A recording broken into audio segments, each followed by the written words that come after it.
4 പതിറ്റാണ്ടുകളായി മലയാളികളെ അത്ഭുതപ്പെടുത്തുന്ന അഭിനയ വിസ്മയം ശ്രീ മോഹൻലാൽ. 1960 മെയ് 21 പത്തനംതിട്ട ജില്ലയിലെ ഇലന്തൂരിൽ വിശ്വനാഥൻ നായരുടെയും ശാന്തകുമാരിയുടെയും രണ്ടാമത്തെ പുത്രനായി ജനിച്ചു. 1980 മഞ്ഞിൽ വിരിഞ്ഞ പൂവിൽ അരങ്ങേറ്റം കുറിച്ച ഈ പ്രതിഭ പിന്നീട് 300-ലധികം സിനിമകളിൽ അഭിനയിച്ചു. മലയാള സിനിമാ ലോകത്ത് തന്റേതായ അഭിനയ ശൈലി കൊണ്ട് വ്യക്തിമുദ്ര പതിപ്പിച്ച ശ്രീ മോഹൻലാലിന്റെ ഒരു മികച്ച സിനിമ ഏതാണെന്ന് പറയാൻ ഒരു മലയാളിക്ക് സാധിക്കില്ല. കാരണം ഇതാണ്, എണ്ണിയാൽ ഒതുങ്ങാത്ത മികച്ച സിനിമകൾ സമ്മാനിക്കാൻ ഈ പ്രതിഭയ്ക്ക് സാധിച്ചു എന്നത് തന്നെ.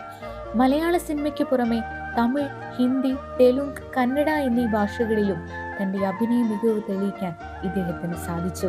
2 തവണ മികച്ച നടനുള്ള പുരസ്കാരങ്ങൾ അടക്കം 5 ദേശീയ പുരസ്കാരങ്ങൾ, 9 സംസ്ഥാന ചലച്ചിത്ര അവാർഡുകൾ, 2001 പത്മശ്രീ, 2019 പത്മഭൂഷൺ, 2009 ഇന്ത്യൻ ടെറിട്ടോറിയൽ ആർമിയിൽ ലഫ്റ്റനന്റ് കേണൽ പദവി. അങ്ങനെ നിരവധി അവാർഡുകൾ, അംഗീകാരങ്ങൾ.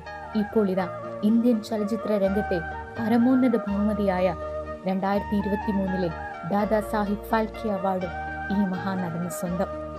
തോളിച്ചിരിച്ചുള്ള നടത്തവും നിഷ്കളങ്കമായ ചിരിയും ഒപ്പം അസാധ്യമായ നടന മികവും കൊണ്ട് ഇനിയും ചരിത്രം സൃഷ്ടിക്കാൻ മലയാളത്തിന്റെ സ്വന്തം ലാലേട്ടന് സാധിക്കട്ടെ.